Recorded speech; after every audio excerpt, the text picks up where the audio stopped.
دوستو فواد چودھری نے بھارت کے خلاف پاکستان کی جیت کا کریڈٹ پی ٹی آئی کے جلسے کو دے دیا۔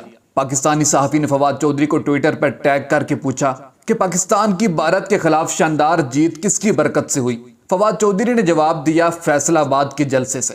دوستو پی ٹی آئی کے رہنما فواد چودھری نے ایشیا کپ T20 سپر 4 مرحلے میں بھارت کے خلاف پاکستان کی فتح کا کریڈٹ بھی تحریک انصاف کے جلسے کو دے دیا۔ خیال رہے کہ دبئی میں جاری ایشیا کپ T20 ٹورنامنٹ کے سپر 4 مرحلے میں پاکستان نے دلچسپ مقابلے کے بعد بھارت کو آخری اوور میں 5 وکٹوں سے شکست دے کر گروپ میچ میں ہار کا حساب برابر کر دیا۔ میچ کے بعد ایک پاکستانی صحافی نے فواد چودھری کو ٹویٹر پر ٹیگ کرتے ہوئے پوچھا کہ پاکستان کی بھارت کے خلاف شاندار جیت کس کی برکت سے ہوئی؟ اس پر فواد چودھری نے جواب دیا کہ فیصل آباد کے جلسے سے، یعنی پی ٹی آئی کے آج کے فیصل آباد میں ہونے والے جلسے سے۔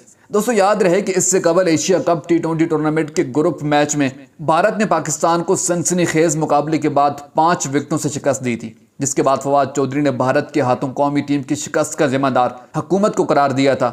بھارت کے ہاتھوں شکست پر فواد چودھری نے کہا تھا کہ ٹیم کا قصور نہیں، امپورٹڈ حکومت ہی منحوس ہے۔ دوستو آپ کی اس بارے میں کیا رائے ہے؟ کمنٹ میں ضرور بتائیے گا، اور کھیلوں کی لیٹسٹ اپڈیٹ جاننے کے لیے ہمارے ساتھ جڑے رہیں اور ہمارے اس چینل کو ضرور سبسکرائب کر دیں۔ جزاک اللہ۔